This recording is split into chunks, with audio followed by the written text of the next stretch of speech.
Yet another PowerBank recall, and Logitech pushes cancel on the pop start button. This is MacVoices. MacVoices is supported by Surfshark. Visit surfshark.com/MacVoices or use code MacVoices at checkout to get 4 extra months of Surfshark VPN. Welcome to MacVoices. This is the talk of the Apple community, and I'm Chuck Joyner. Folks, MacVoices Live is live on YouTube at youtube.com/MacVoicesTV. It's a little bit after 8 Eastern, and we have some friends in the chat room. More are coming, and we have panelists, and we are all set up and ready to go. So we wish you were here with us, but if you're not this week, hopefully you can be next week. We'll do the usual panel introductions first, and then we'll dig into some of the week's stories. First up, as usual, in the top left of my screen, Mr. David Ginsburg. David, it's good to see you. Doing great. Thanks. Great for being here, and coming off of an amazing weekend in Kansas City, getting to hang out with Webb and his wife, and got to take in a Chiefs game and had some pretty amazing barbecue, and now I'm back, and here I am hanging out with you guys. But if you were away all weekend, then there was no progress made on the office construction. That's true. So should I say slacker now or later? Later. Later, okay. Brian Flanigan-Arthurs is here as well. Brian, good to see you. You keep changing backgrounds. One week you have a background, then you change the camera angle. You just keep us in suspense all the time. Keep you on your toes. The only thing constant in life is change. Wow. We're getting deeply philosophical here. We're only in the introductions. Wow. I have no idea what Jim Ray is doing with his background, but it is colorful, and it's good to see Jim, I think. Jim, how are you? Colorful. Yeah, I like that. Yes. Actually, I was on another Zoom call last week, and somebody had this background, and I was like, that is really cool. What the heck is it? And they had told me, so I Googled it, and I snagged it for myself. So what is it?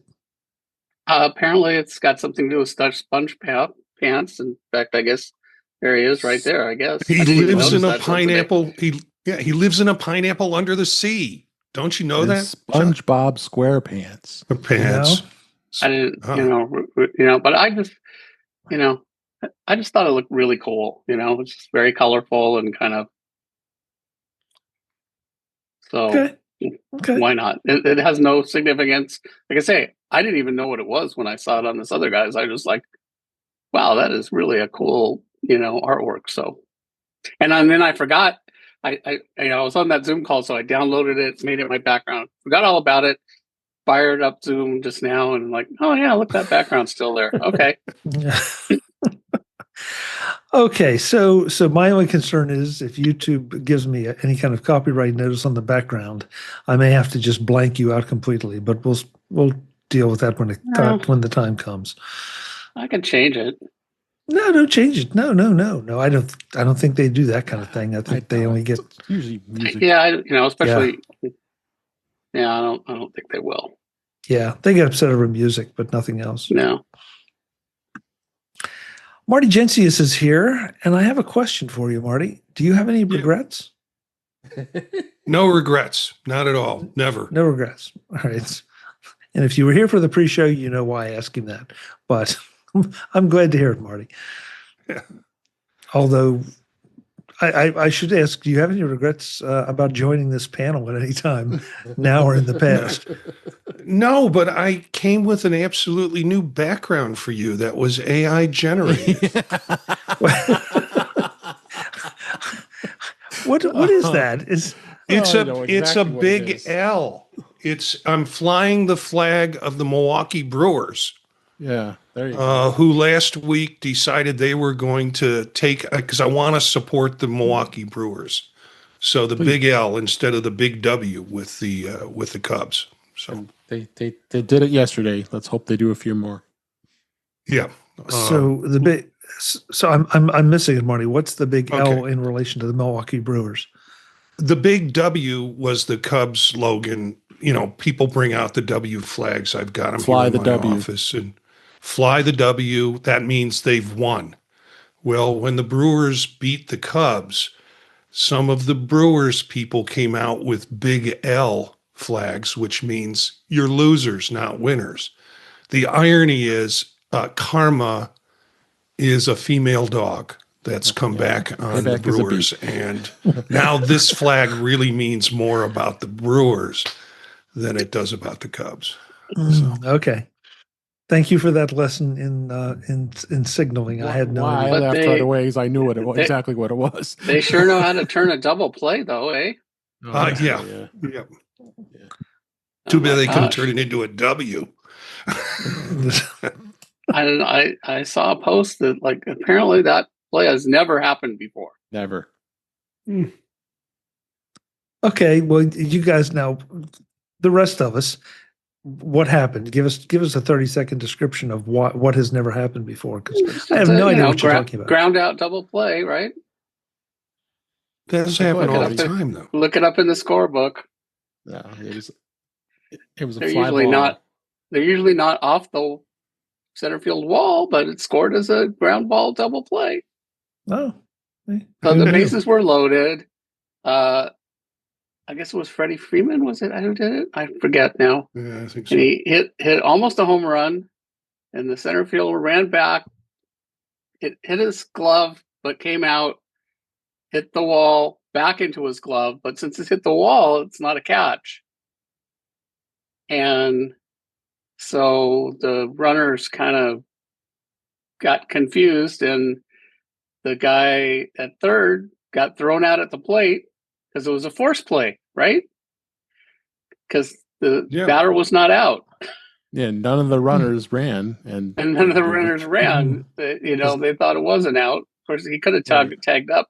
So the runner at third got forced out at the plate, and then the guy at second just stood there, and the catcher basically walked over to third base and tapped the base, and so the catcher made both the outs. But it was. The scoring was center fielder. I forget the numbers. Center fielder to shortstop to catcher. 6-2. Yeah, 8-6-2. So, and somebody looked it up and they could not find that an 8-6-2 double play ground ball had ever happened. I think it had happened with fly balls. Right. Okay. Fly balls are common. Fly ball double play. Well, that still would be an unusual. 8-6-2 would still be pretty unusual. It would go to like 8-3 or 8-6. I think they did find some other 8-6-2s, but no other. A bit of inside baseball here. Yeah, literally. Yeah. Yeah, you had to ask, but Chuck. I didn't even see the game, so I just saw this on Apple News, and it was there were several stories about it because it was such an unusual thing. So check out, go look up the replay because that's a once in a not just a lifetime, but I guess what do you call it if it's the entire history of baseball? Yeah, the news today was split between that double play and Diane Keaton dying. Basically, those were the two choices you had: either see the double play or read about Diane Keaton. Yeah. Hey, Norbert Frassa has joined us. Norbert, it's good to see you. Good evening, gentlemen. Oh, glad you were able to make it. Thank you. Stars lined up today. There's a rainstorm, so it allowed me to get here on time. Is that it? So we have to have rain in California? When it rains in California, like that song goes. Never rains in Southern California. Are you in Southern California? Yes, in the Ontario area. Oh, I didn't realize so you're just down the street from me. Yeah. So you got the rain too. I'm looking out at clouds right now. It's not raining at the moment, but cleared up. They're clearing up. So, Norbert, are you going to sing for us? Is that what I heard? Oh yes, I wanted to make sure that everyone leaves immediately, so you'll have no Never MacVoices rains in panelists. Southern California. It's just All right, it well- never rains in California, by the way. There's no southern in it. I thought it was Southern. My No, mistake. just the whole state. No, you're right. It Okay. is. It Never Rains in Southern California by Albert Hammond, 1972. Okay, I'll take it back. Oh, I'll take it back. Let's just get on with the show. Yeah, this is a really weird show. Kicking off well, you tonight, I started tell it. you. Yeah, I did. I'm sorry. I'm sorry. You had to ask him about SpongeBob. Well, Yeah, well, baseball. And there's a well, show to- title. I mean, look, to be fair about it, we've never had a SpongeBob background before, so it seemed worthy of some commentary. Well, we're going to start.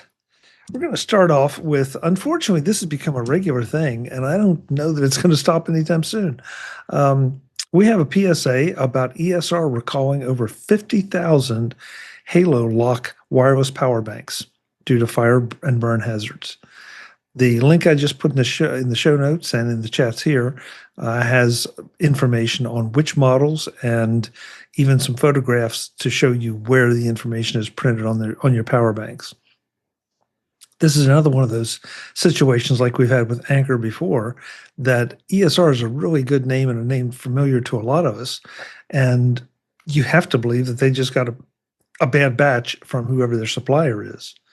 So it's unfortunate, but for heaven's sake, if you have an ESR power bank, check the information and then follow the instructions on what to do with it.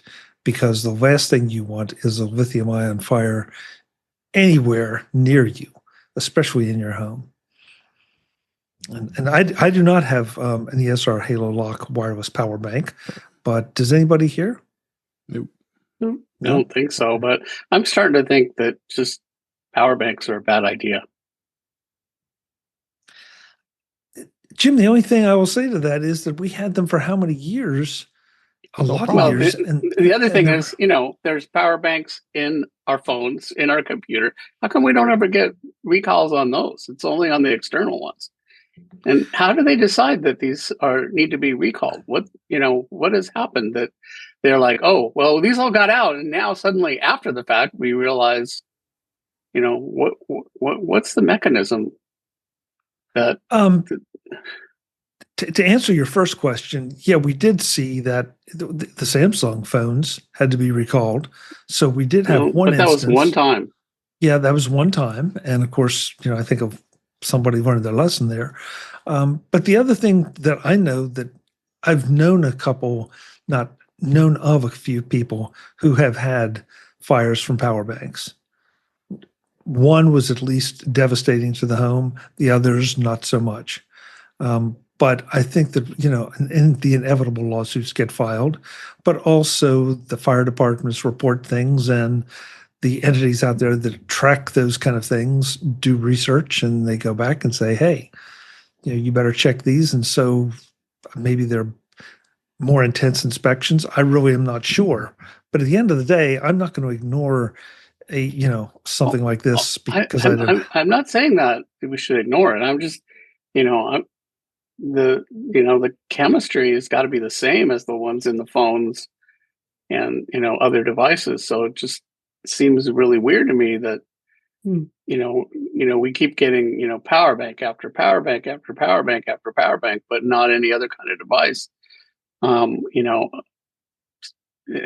Seriously, is there something wrong with how power banks are designed, or is it because the power, like maybe the phones like have better battery management, it's got a processor and software built into the device, and the external power banks don't have a good processor, or and maybe that's being managed externally by the I don't know, but it just I'm seriously wondering why it is that it seems like so many external power banks, even though they've got to have the same exact battery chemistry, why is the problem just in all and then you also wonder, like, we've got this well, this is a reputable manufacturer, and I'm wondering, we've kept hearing that over and over again, and I'm wondering, like, well, yeah, maybe that's why we're hearing about it. And the non-reputable manufacturers have, just as bad or worse, but they don't bother issuing recalls, or they've already gone out of business, or etc. Yeah. Marty? Yeah, my comment on it is I'm sort of thinking like Jim is. I'm wondering if these different producers of these power banks are getting the same guts from the same place where there's some problems with the manufacturer. So like Anker has had problems with them recently. Now we've got this, and it could be that they're just importing their lithium pieces or whatever from the same manufacturer, and the same fault spreads in certain batches with it. And why doesn't everybody recall or do a recall? It's like that from the movie Fight Club, where if the cost of the recall is more than the cost of the liability and lawsuits that go with it, you don't do the recall. I sincerely hope that's not the case. Yeah. David? Yeah, I mean, just as I was flying out of airports this past weekend. You think about it with the batteries. That's the first thing they ask all the time. Do you have any batteries in your bag? And it has to be in your carry-on. You cannot have them in your bag. And they're being as careful as anybody, because so many times you've heard stories of those batteries starting to smoke and catch a little fire, and it's inside the cabin, and that's a problem. And the cabin has happened, but they're still letting those go. They still want to ban that, but in the cargo hold, that's really bad, because that's gonna make things worse. So they've completely banned them. And you've got those luggage. You've got the luggage that has those smart batteries that plug in for all that stuff as well. But I've been shocked about Anker.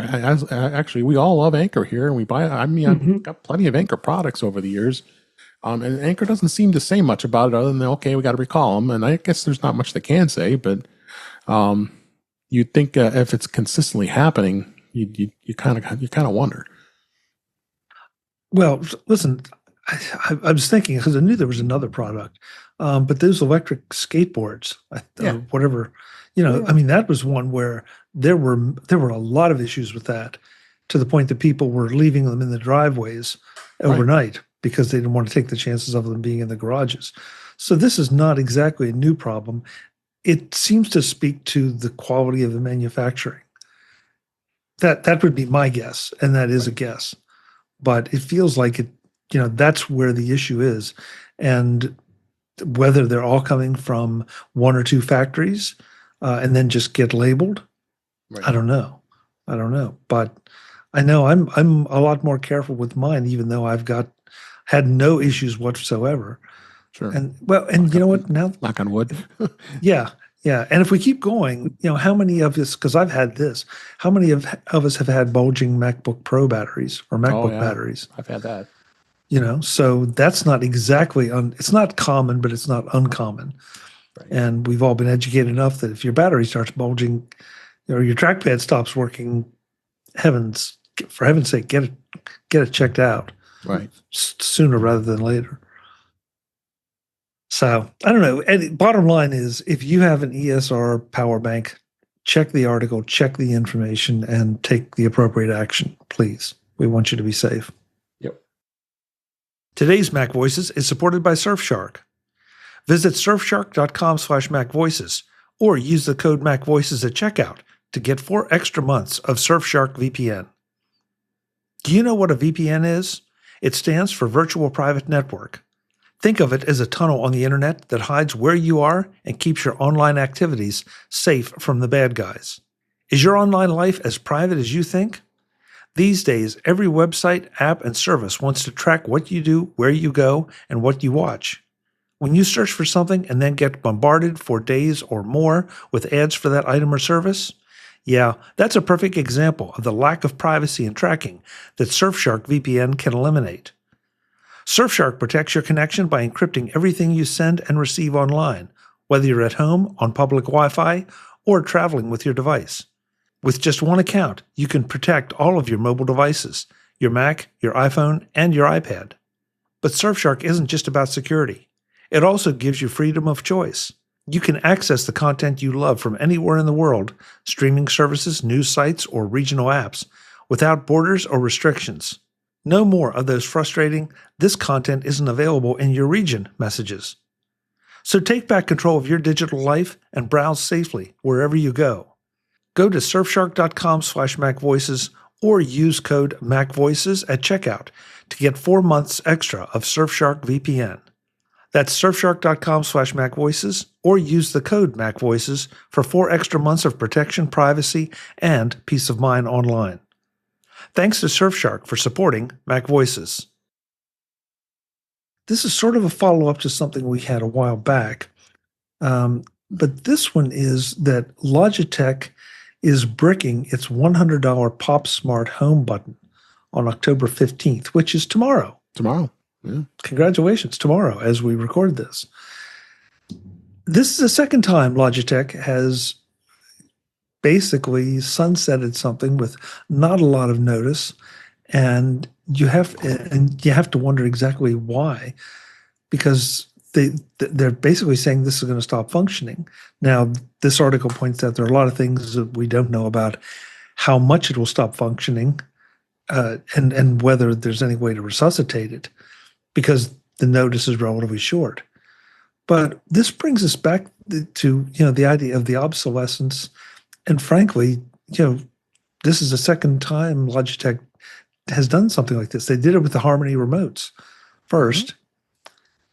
I understand that there is a cost associated with continuing to maintain the functionality, but these seem like really strange things to make that call on, and especially when they're making it this fast. Brian? Yeah, I was going to say it's incredibly frustrating, and these aren't products that are cheap either. I think the article was saying that there's a starter pack that costs $100, and some of the, I guess, the individual modules could cost as much as $40. So I mean, if people buy several for their home, I mean that's not cheap. And for only, I was trying to figure out in the story, I guess it debuted in August of 16, which is a little dated for sure, but I don't know when it stopped being sold. That's what I was trying to figure out. And if it's still been sold over the last year, that's incredibly frustrating, especially for such a small window of time to let people know. No, look, let's be fair. None of us know how many of these buttons they've sold.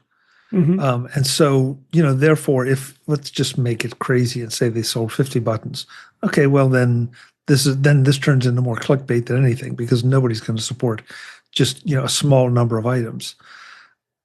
And I understand this is another thing too, that we're seeing home automation technology evolve with Matter and Thread and all that. So maybe these things really are just end of life. But to your point, Brian, yeah, $100 a pop, sorry, no pun intended, is just kind of tough. It's kind of tough. Did anybody invest in any of these? Mm-mm. This is literally the first time I've ever heard of this product. Okay. Well, maybe that's why, Jim. My house is as dumb as it could possibly be. You're not a smart home person, Marty? No, because the playground keeps changing, and I have been really disappointed with Apple's attempt with their home, with the home setup, where one goes out and you wind up setting up the whole. It's a mess. It is an absolute mess for me. And some people want to spend their time doing all that, and then if you have a spouse or a partner that doesn't play along with that game, then you've got them switching off lights that are on but not on, and you have all sorts of problems. So I just give up. Dumb home. Okay, that's fair. See, Barry's in the chat room again. He's causing trouble. He said, "I never put my electric scooter in my checked baggage." Thanks, Barry. Well, glad you don't do that. I wouldn't be on the same flight with you. Yeah, rolling. Norbert, are you a smart home person at all? Yes, and I will tell Marty that it has gotten better. I remember when it first came out, smart home was just a complete disaster. It was it would just go offline for no other reason. You spend, half of your weekend just trying to diagnose what's going on with it. But over the last couple of years, I will give credit to maybe the Matter implementation or Apple. HomeKit has definitely become much more stable for me in terms of smart switches. We have like 30 or 40 smart switches in our house. Music comes on at certain times of the day, alarm systems and so forth. So it is much better. The fear of me on the Logitech angle is I do have Harmony remotes in our home, and I'm just clutching on to them, until they decide to get rid of those. They work with a web interface still, but I am just still kind of in shock that they gave up on the. I've never heard of the plug, but definitely the Harmony remotes were big items back in the day, and I think they still are. And I think a lot of people are just hanging on to dear life until they go out and then have to find something else. Yeah, it makes you reassess obsolescence a bit, especially, and I guess we're all kind of spoiled because of the longevity of Apple products. Even when they're declared legacy products, they keep on working until they break, until you can't get parts for them. So I did some quick research in ChatGPT, and there was one mention of the Google Play Store shows about 10,000 plus downloads, which isn't very much. If it was a popular product, you would think it'd be a lot bigger number than that. Of course, there's no credible numbers on iOS, but that just kind of tells me that this product was not very popular. Yeah. Well, Norbert and I have talked to the people from Flick who have a similar button. And so if you are left in the lurch by Logitech, go check out Flick, because I've got a couple of theirs and they work fine. And as far as I know, they're not having any issues.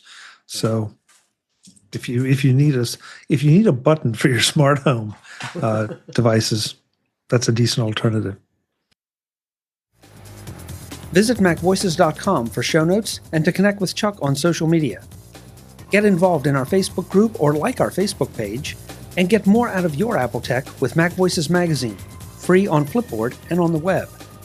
And if you find value in it all, consider supporting us through either our Patreon campaign at patreon.com/MacVoices, or by making a one-time donation via the PayPal link on our front page and in the show notes of each episode.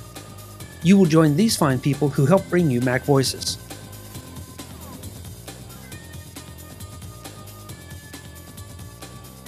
Advertising handled by Backbeat Media at backbeatmedia.com. Bandwidth provided by CacheFly at cachefly.com.